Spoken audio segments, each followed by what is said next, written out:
Hello viewers, welcome back. Winter season has arrived. ठंड का मौसम है और ठंड में हमें दिमाग के पुर्जे कुछ खोलने हैं. Today we will be studying the topic about cerebrum. As we have studied, brain consists of three parts: the forebrain, midbrain and hindbrain. Forebrain के अंदर cerebrum, diencephalon और कुछ subcortical structures भी आते हैं that we will be studying today. The main part that today's topic will be cerebral hemispheres. Let's dive into the topic.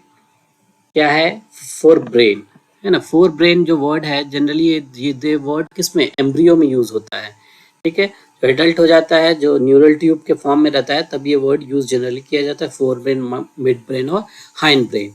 When the child is born, develop हो जाता है, तब term क्या यूज करते हैं, जो प्रॉपर जो उसके कंपोनेंट्स है, जैसे कि सेरेब्रम हो गया, डाइनसेफ्लॉन हो गया, मिड ब्रेन हो गया, पॉन्स हो गया, मेडुला हो गया, सेरिबेलम हो गया. ओके, तो let us start with the cerebral hemispheres. तो सेरेब्रम एक्चुअली में दो हेमिस्फेयर का हेमी मतलब क्या, स्फेयर का आधा है ना. तो मतलब कि एक स्फेयर है, उसके दो टुकड़े हैं, जो कि राइट हेमिस्फेयर है और एक लेफ्ट हेमिस्फेयर है.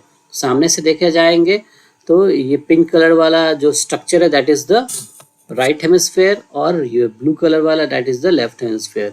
In this 3D animation you can view the hemisphere as it is moving in 360 degree. कैसे दो हेमिस्फेयर है, पीछे से in front view and back view you can appreciate the views. तो दो सेरेब्रल हेमिस्फेयर, सेरेब्रम दो hemisphere का बना हुआ है, राइट सेरेब्रल हेमिस्फेयर और लेफ्ट सेरेब्रल हेमिस्फेयर. अच्छा, आज का thought for the day quote क्या है आज का? Life isn't about waiting for the storm to pass. It's about learning how to dance in the rain. So we should not wait for the problems to pass, and we should pick up some or other skills so that we can combat the hardships of the difficult time. And we have to train ourselves to overcome it. तो हमेशा जो भी hardship सामने आए life में, तो उससे हार नहीं मानना है, and we have to combat it, हमेशा उससे लड़ते रहना है. ठीक है, चलिए, सेरिब्रम क्या है? अगर बात किया जाए ब्रेन का, तो सबसे largest part of the brain क्या है? सेरिब्रम. इसका दूसरा नाम इट इज ऑल्सो कॉल्ड, पर्यायवाची शब्द उसके क्या क्या है? इसे टेलीएन्सेफेलॉन और एंड ब्रेन भी कहता है. एन्सेफेलॉन वर्ड स्टैंड्स फॉर ब्रेन. एन्सेफेलॉन का मतलब क्या होता है? एन्सेफेलॉन इज रिलेटेड टू ब्रेन. तो एन्सेफेलॉन वर्ड जहां भी आएगा ब्रेन आएगा. टेल मतलब कि एंड, तो मतलब कि एक तरह से टर्मिनल एंड है हमारा, ऊपर की तरफ वाला एंड है, तो it is called the telencephalon, और एंड ब्रेन भी कहा जाता है इसे. दो सेरेब्रल हेमिस्फेयर है. इसके अलावा कुछ और सब कॉर्टिकल रीजन्स स्ट्रक्चर्स होते हैं, जैसे कि ऑल्फैक्टरी लोब हो गया, हिप्पोकैम्पस हो गया और बेसल गैंग्लिया. चलिए, जैसे कि आप ये डायग्राम देख सकते हैं, इसके अंदर जो स्ट्रक्चर बना हुआ है, this is the cerebral hemisphere. ये जो मैं रेड कलर से बॉर्डर कर रहा हूँ, ये सेरेब्रल हेमिस्फेयर एक सेरेब्रल हेमिस्फेयर है. दो सेरेब्रल हेमिस्फेयर को कनेक्ट करने वाला क्या होता है? एक फाइब्रस बैंड होता है that is called as corpus callosum. क्या बोला जाता है? Corpus callosum. ठीक है, और देखिए सिमिलरली इस सेकंड वाला जो हेमिस्फेयर है उसको कट कर दिया गया है, तो कट करके इसका कट सेक्शन दिख रहा है. और इसी कट सेक्शन को अगर हटाएंगे तो सब कॉर्टिकल, उसके नीचे भी सेरेब्रल के जो नीचे की सतह पे जो प्रेजेंट है कुछ और स्ट्रक्चर, जिसके बारे में we will study in the next class, जो कि जो ऑल्फैक्टरी लोब वगैरह प्रेजेंट होता है. ऑल्फैक्टरी लोब हो गया, बेसल गैंग्लिया हो गया और hippocampus. That will be studying in the next class. Today we will see about the cerebrum का जो मेन दो cerebral hemisphere है. ठीक है, तो it is the largest part as you all know. और ये अगर ब्रेन की मास की बात किया जाए तो 2/3 इट ऑक्यूपाई करता है.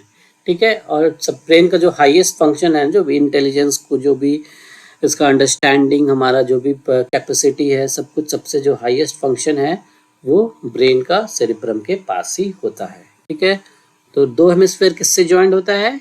कॉर्पस कैलोसम, कॉर्पस कैलोसम, ठीक है। कॉर्पस कैलोसम क्या होता है? It is a large bundle of myelinated nerve fibres. Myelinated जो मतलब कि मेडुलेटेड, मतलब कि इसके पास माइलिन शीथ है, तो उसके बंडल को क्या बोला जाएगा? Corpus callosum. इस डायग्राम में अगर बात किया जाए तो ये जो स्ट्रक्चर दिख रहा है, this is the corpus callosum, this is the corpus callosum. Brain का ये ऐसा एक कट सेक्शन है, दिस इज द ब्रेन का कट सेक्शन है। ऐसे अगर साइड से खड़े हैं तो साइड से कट कर दिया गया है। कट करके व्यू करिएगा तो जो दो हेमिस्फेयर को जोड़ने वाला जो फाइब्रस बैंड है, जो स्ट्रक्चर है, that is called as corpus callosum. और कॉर्पस कैलोसम के जो पार्ट्स है, स्टार्टिंग वाले पार्ट को क्या बोला जाता है? रोस्ट्रम। ऐसे भी रोस्ट्रम जो भी स्टार्टिंग का पार्ट होता है, जो एंटीरियर मोस्ट पार्ट होता है, that is called as rostrum. और जेन्यू इसका वहाँ जो हल्का सा वहाँ पे थिक हो जाता है, फोल्डेड स्ट्रक्चर है, that is called as genu. और बीच का सेंट्रल पार्ट को that is called as trunk, and the posterior most folded part is called as splenium. तो इसके नाम याद रख सकते हैं। पार्ट्स क्या हो गया? रोस्ट्रम हो गया, जेन्यू हो गया, ट्रंक हो गया थर्ड नंबर, एंड स्प्लेनियम हो गया फोर्थ, ठीक है। Fornix is also A band like structure जो कनेक्ट करता है कॉर्पस कैलोसम को हिप्पोकैम्पस से, ठीक है। तो it is also A band like structure, that is fornix. Fornix is not a part of corpus callosum. Corpus callosum अलग चीज है, ठीक है। कॉर्पस कैलोसम के क्या क्या पार्ट्स है? अगर एंटीरियर, ये सामने की तरफ है ना, सामने देख रहा है, यानी कि हमारे ये कौन सा सरफेस हो गया? ये वेंट्रल, ठीक है, वेंट्रल सरफेस हो गया। और ये क्या है? डॉर्सल, है ना। वेंट्रल मतलब कि सामने, है ना, सामने वाला, सामने कोई जो, यानी कि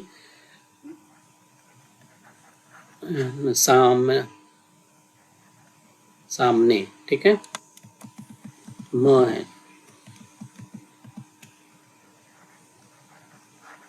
नहीं, ये सामने वाला है और ये पीछे का है, ठीक है।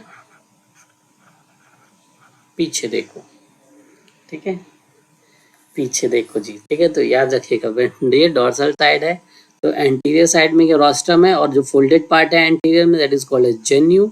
Central part is called as the mid portion, that is the trunk main part, and the posterior folded part is called as splenium. याद MCQs में आते हैं, which is a structure that connects two cerebral hemisphere. चार options दिए रहेंगे, क्या correct करिएगा? Corpus callosum, ठीक है।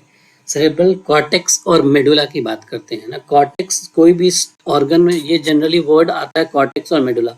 कोई भी अगर ऑर्गन है, उसका बॉर्डर जो किनारे वाला जो पार्ट होता है, दैट फॉर्म्स द कॉर्टेक्स, तो उसको नाम दिया जाता है कॉर्टेक्स।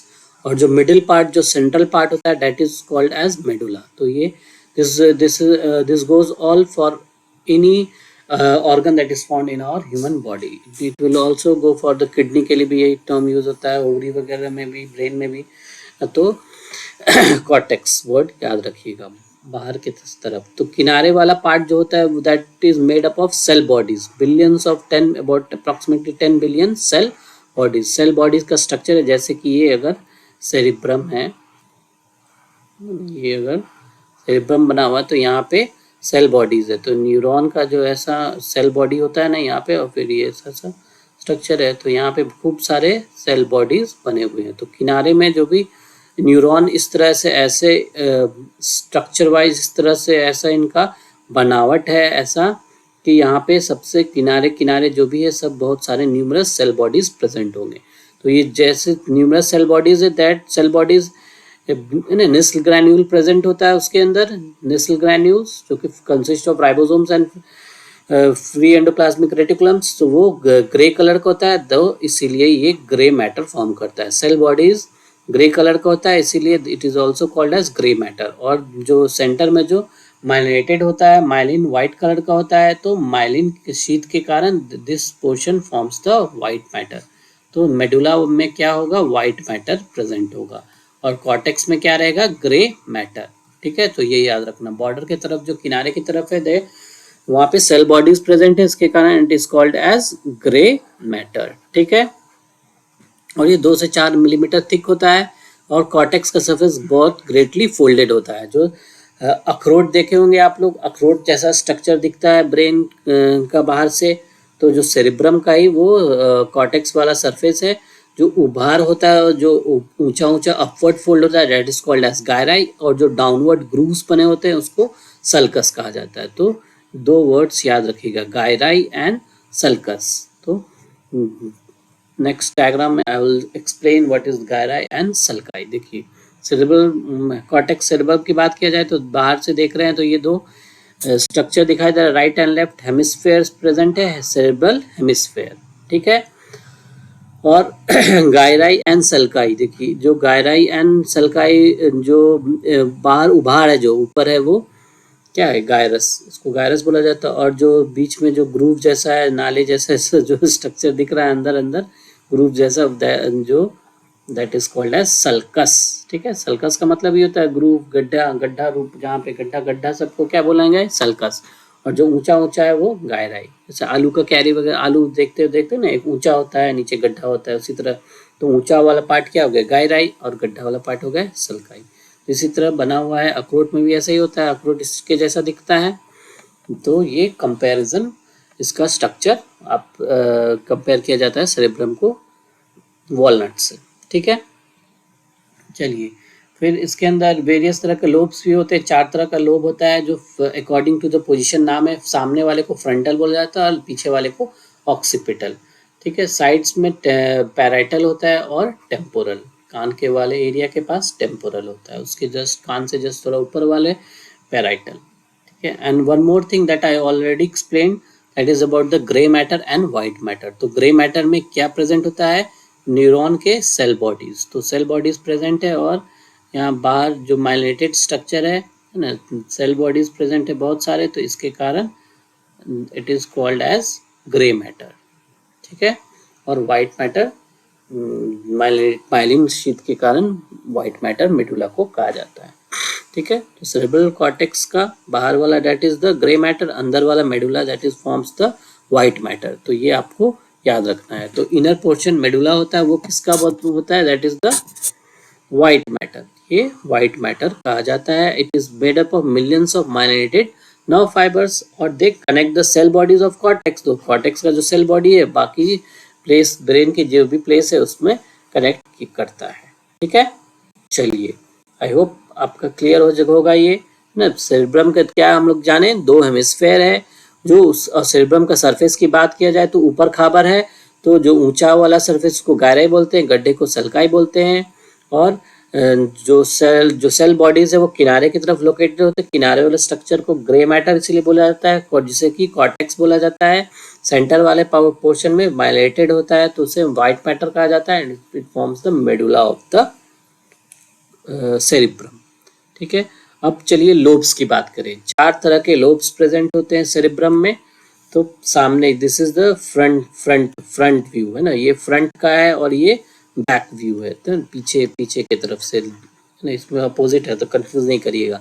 तो ये पहला क्या है, this is the frontal bone, और पीछे वाला याद रखिए ऑक्सीपिटल बोन, ठीक है। कान के पास वाला क्या है, टेम्पोरल बोन, और पैराइटल बोन उसके ऊपर, ठीक है। तो इस एरिया का जो आप बात किया जाए तो सेरेब्रम में 4 तरह के लोब्स होते हैं, याद हो गया क्या है, फ्रंटल, ऑक्सीपिटल, टेम्पोरल और पैराइटल। और इन्हीं के बीच में कुछ डीप ग्रूव रहता है ना, जो सल्कस बहुत ज़्यादा है, ग्रूव है, तो कुछ इंपॉर्टेंट सल्कस है, तो that separates the frontal lobe and parietal lobe, that is called as central sulcus. तो इसे सेंट्रल सल्कस कहा जाता है, ठीक है। और पैराइटल लोब और ऑक्सीपिटल लोब के बीच में प्रेजेंट है sulcus, that separates the parietal lobe and occipital lobe, it is the पैराइटो occipital sulcus, ठीक है। और एक लैटरल फीचर भी प्रेजेंट होता है, that separates the frontal bone and frontal lobe and the temporal lobe. तो दोनों के बीच में that is the lateral feature. तो ये 3 फीचर एटलीस्ट याद रखिएगा। Central feature that separates the frontal lobe and the parietal, central नाम में, ये सेंटर में लोकेटेड है सेरेब्रम के। फ्रंटल लोब सबसे ज्यादा देखिए तो बड़ा सा लोब है, तो ये मेन, और 2 बड़ा लोब दिख रहा है ना, पैराइटल और फ्रंटल, तो दोनों को सेपरेट करने वाला को नाम सेंटर में है, तो उसको सेंट्रल सल्कस कहा दिया गया। ऑक्सीपिटल लोब पीछे की तरफ है, तो पैराइटो ऑक्सीपिटल सल्कस, ये तो आसान है याद रखना, पैराइटल और ऑक्सीपिटल के बीच में। लैटरल याद रखना, लैटरल मतलब कि साइड वाइज है, कान की तरफ होता है, साइड की तरफ होता है ना, तो टेम्पोरल और फ्रंटल के बीच में सेपरेशन जो कर रहा है that is the lateral fissure. और स्लाइटली एक प्री ऑक्सीपिटल नॉच भी प्रेजेंट होता है ऑक्सीपिटल लोब और टेम्पोरल लोब के बीच में। चलिए, तो एटलीस्ट ये लोब्स के नाम और कुछ सल्कस के नाम आपको याद होने चाहिए, ठीक है। चलिए देखिए चारों लोब का नाम फिर से आपको, आप बताइए क्या क्या है। ये क्या है, पहला फ्रंटल लोब, पीछे क्या है ऑक्सीपिटल लोब, कान के पास क्या है टेम्पोरल लोब, ऊपर में क्या है साइड पैराइटल लोब। जो फ्रंटल लोब और पैराइटल लोब को सेपरेट करा है तो ये क्या होगा central sulcus, this will be the central sulcus, ठीक है। और पैराइटो ऑक्सीपिटल सल्कस उसी तरह होगा, और यहाँ पे ये क्या होगा लैटरल सल्कस, ठीक है। चलिए next coming to the functional areas of cerebrum. Cerebrum के फंक्शनल एरियाज की बात कर रहे हैं हम लोग, जो एक्चुअल में 3 टाइप के फंक्शनल एरियाज है, मतलब कि जो एरिया उसका फंक्शन क्या क्या है उसके बेस पे जो नाम दे दिया गया फंक्शनल एरिया है ना। ब्रॉडबैंड एरिया भी बोला जाता है इसको, ब्रॉडबैंड साइंटिस्ट के नाम पे है। तो अप्रॉक्सीमेटली टोटल में approximately around 50 broadband areas present होते हैं, ब्रॉडबैंड, ठीक है। तो ये सब सेंटर्स बना हुआ है, तो कुछ लोब्स के अंदर पर्टिकुलर एरिया डिफाइन कर दिया गया, बता दिया गया कि यहाँ पे ऐसा होता है, इससे ये सुनने में काम आता है, ये देखने में, ये क्या करने में, तो स्टडी कर रहे हैं साइंटिस्ट लोग, तो उसके अकॉर्डिंग सबका नाम दिया हुआ है।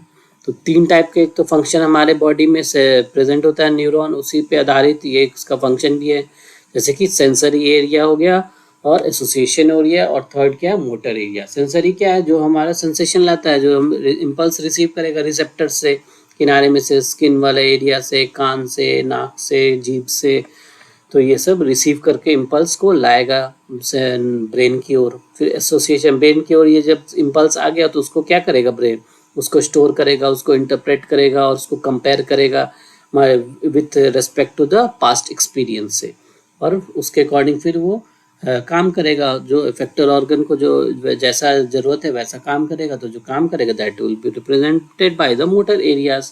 तो जो भी जैसे कि मान लीजिए मूवमेंट कराना है मसल्स का, तो मसल का मूवमेंट होगा, ग्लैंड से कुछ सिक्रीशन कराना है तो ग्लैंड का सिक्रीशन होगा, तो ये सब मोटर फंक्शन हो जाएगा, ठीक है। तो अगर कुछ इम्पोर्टेंट चीज़ें याद रखना है, ठीक है। सबसे इम्पोर्टेंट 2 एग्जाम में तो सबसे फेवरेट होता है, एक वर्निकेज एरियाज पूछा जाता है और ब्रोकाज एरिया, ठीक है। उस दोनों के बारे में हम लोग डिस्कस करेंगे ही, ठीक है। कुछ इम्पोर्टेंट चीज शुरुआत करने से पहले सेंट्रल सर्कस को पकड़ लीजिए, ठीक है। सेंट्रल सर्कस के बारे जान लीजिए। सेंट्रल सर्कस क्या होता है, फ्रंटल और पैराइटल के बीच को डिफरेंशिएट करता है। तो सेंट्रल सर्कस के जो फ्रंटल एरिया में, ये कौन सा है, ये फ्रंटल बोन है, ये कौन सा लोब है, ये फ्रंटल लोब है। तो फ्रंटल लोब में ही सब, वहाँ पे सेंट्रल सर्कस के आगे वाले area that will form the motor area, वो मोटर एरिया फॉर्म करता है। तो इमीडिएटली उसके बगल में वाला क्या होगा प्राइमरी मोटर एरिया, और उसके जस्ट उसके इमीडिएट उसके और बगल वाला को क्या बोलेंगे प्री मोटर एरिया, सामने की तरफ वाला। तो प्राइमरी मोटर एरिया क्या करता है, मेन फंक्शन करेगा, जो काम करेगा हाथ वाथ हिलाने का है ना, मसल को हिलाने का, वो सब फंक्शन रहेगा। सिमिलरली इसी तरह सेंट्रल सर्कस के इस तरफ की बात किया जाए तो जो पैराइटल वाले रीजन में है तो that will be sensory area. तो primary sensory area, primary somatosensory cortex से प्राइमरी सेंसरी एरिया प्रेजेंट होता है। फिर उसके बगल में association somatosensory association area. चलिए अब इस दोनों के बारे में मैं आप लोगों को बताता हूँ। क्या है प्राइमरी सोमैटो सेंसरी है, तो सोमैटिक सेंसेशन किसे कहा जाता है, सोमैटिक सेंसेशन मतलब कि टच हो गया ना, पेन हो गया, प्रेशर हो गया, टेम्परेचर हो गया, तो ये सब का जो इम्पल्सेस आएगा वो कहाँ पे आके रिसीव होगा, तो ये वाला वहाँ पे इंटरप्रिटेशन रिसीव करेगा कौन सा प्राइमरी सोमैटो सेंसरी एरिया, और फिर वहाँ पे एसोसिएशन एरिया उसको इंटरप्रेट करेगा, ठीक है। और कुछ फंक्शन उससे कुछ अकॉर्डिंगली कराना है तो प्राइमरी मोटर एरिया क्या करेगा, एकदम माइंड जो है ना फाइनल एग्जीक्यूशन, जो भी मसल का मूवमेंट का फाइनल एग्जीक्यूशन कौन इन्वॉल्व करेगा, प्राइमरी वाला। ठीक है, और थोड़ा बहुत उसका जो प्रिपरेशन कराएगा कुछ है ना, जैसे कि क्या प्रिपरेशन हो रहा है मूवमेंट का, तो वो प्री मोटर एरिया। ठीक है, तो ये दोनों डिफरेंस ये होता है प्राइमरी और प्री मोटर में। तो एटलीस्ट इतना जान जाइए दो ये चीज़। और फिर उसके बाद कुछ और सेंसरी, जैसे जैसे सेंसेशन होता है वैसा वैसा इसका फंक्शन यहाँ पे एरिया डिवाइडेड होता है। जैसे कि टेस्ट का क्या आता है, गस्टेटरी कॉर्टेक्स इस रीजन में होता है, पैराइटल वाले में। फिर सेंसरी स्पीच एरिया प्रेजेंट होता है, तो वो वर्निकेज एरिया कहा जाता है। ठीक है, that I will be explaining in other slide. ठीक है, और फिर विजन वाला कहाँ पे प्रेजेंट होता है, जो ऑक्सीपिटल बोन होता है। प्राइमरी विजुअल कॉर्टेक्स एकदम एंड पे, टर्मिनल एंड पे प्रेजेंट होता है। फिर उसके बगल में विजुअल एसोसिएशन एरिया प्रेजेंट होता है। तो ऑक्सीपिटल बोन में विजुअल का जो विजन का जो इम्पल्स आता है, सेंसेशन, वो वहाँ पे रिसीव होगा और वहाँ पे इंटरप्रेट होगा। ठीक है, फिर और इंटरप्रेट होगा, फिर यहाँ से कुछ न्यूरॉन कनेक्टेड होगा, वो मोटर एरिया में जाएगा, उसके अकॉर्डिंग वहाँ पर आई का मूवमेंट, जिसका भी मूवमेंट है, जैसे आई लीड वगैरह जैसा भी मूवमेंट है, वो मोटर मूवमेंट करवाएगा। ठीक है, फिर हियरिंग है, हियरिंग कान में जो रिसीव करेगा, जो इम्पल्स है, साउंड के इम्पल्स जो रिसीव करेगा, वो ऑडिटरी एसोसिएशन कहलाएगा। प्राइमरी वाला रिसीव कराएगा और एसोसिएशन वाला इंटरप्रेट कराएगा, और फिर उसके अकॉर्डिंग मूवमेंट होगा बॉडी में, तो that will be perform by the motor area. Understood. चलिए, फिर सिमिलरली यानी कि जो भी सेंसरी एरिया है वहाँ पे आके रिसीव करेगा चीज़, एसोसिएशन एरिया में उसका इंटरप्रिटेशन होगा, क्या करना है नहीं करना है उसका, फिर उसके अकॉर्डिंग जो फंक्शन कराएगा, हाथ मूव करना है, पैर मूव करना है, आँख मूव करना है, जो भी मूवमेंट करना है, इशारा करना है, जो भी करना है, वो मोटर एरिया के द्वारा किया जाएगा। ठीक है, इसी तरह नर्व का यानी बहुत सारा न्यूरॉन का पूरा एकदम यहाँ वहाँ जाल बिछा हुआ है। चलिए, और फ्रंटल एरिया बहुत ही इंपॉर्टेंट होता है, जो कि ब्रॉड, ये सब जो नंबर किया हुआ ना, नंबरिंग किया हुआ ना, वो दैट आर नंबर्ड जो किया हुआ, that are called as Brodmann area. जो नंबरिंग किया हुआ है अप्रोक्सीमेटली 50 ब्रॉडमैन एरियाज होते हैं। ठीक है, सॉल्विंग जो मल्टीटास्क वाला एरिया यहाँ पे इस पोर्शन में प्रेजेंट एकदम टर्मिनल फ्रंटल में। फिर वर्किंग मेमोरी होता है, जो रिकॉल वगैरह में मदद करता है, वो मेमोरी, और टास्क मैनेजमेंट के लिए एग्जीक्यूटिव वाला इस यहाँ पे प्रेजेंट है। उसी तरह यहाँ पे यानी जो मेमोरी वाला है ना, जो भी चीज़ फ्रंटल बोन में प्रेजेंट होता है।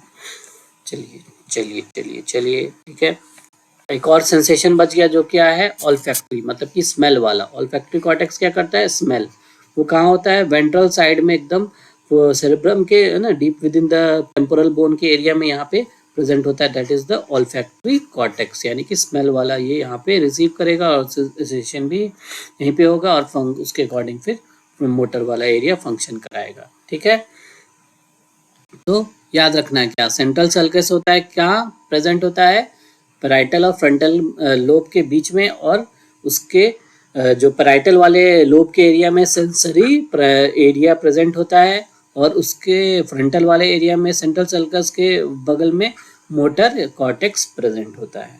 ठीक है, विजुअल कॉर्टेक्स ऑक्सीपिटल लोब में प्रेजेंट होता है, और ऑडिटरी सुनने वाला प्रेजेंट होता है टेम्पोरल बोन में। ठीक है, चलिए, देखिए, दो जो इम्पोर्टेंट चीज़ है जो एग्जाम में बहुत आता है, वो याद रखना है ना, ये एमसीक्यू में पूरा बहुत आता है, याद रखना है क्या है, सेंसरी स्पीच एरिया। तो साइंटिस्ट के नाम पे क्या है, Wernicke's area, it is also called the posterior speech area. ठीक है, इसका फंक्शन क्या है, understanding of the spoken word. तो अगर बात किया जाए तो this side, this is the front, है ना, फ्रंट वाला साइड है, फ्रंटल लोब वाला, और ये क्या है, ऑक्सीपिटल, यानी कि ये बैक साइड वाला है। ठीक है,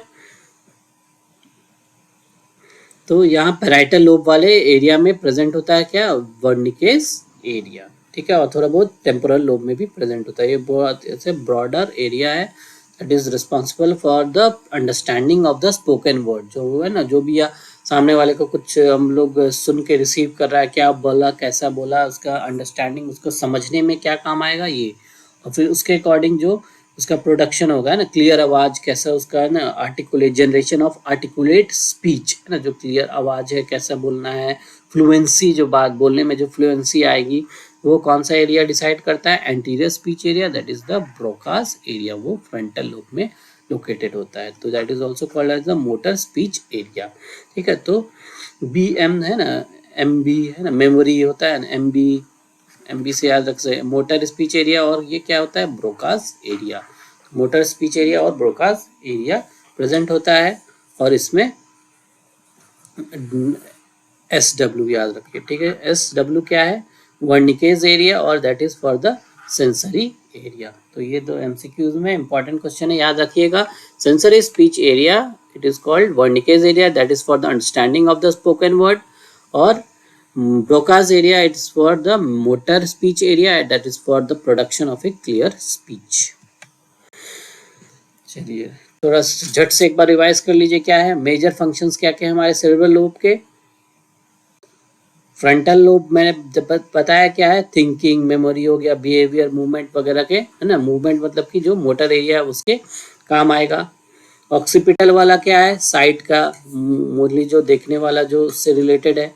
पैराइटल लोब में लैंग्वेज और टच के रिलेटेड है ना। टेम्पोरल लोब में हियरिंग है ना, लर्निंग एंड फीलिंग से भी रिलेटेड है। And as we all will cover in the further topics, we will study about the cerebellum, that is for balance and coordination, और ब्रेन स्टेम में breathing, heart rate and temperature से related function होता है।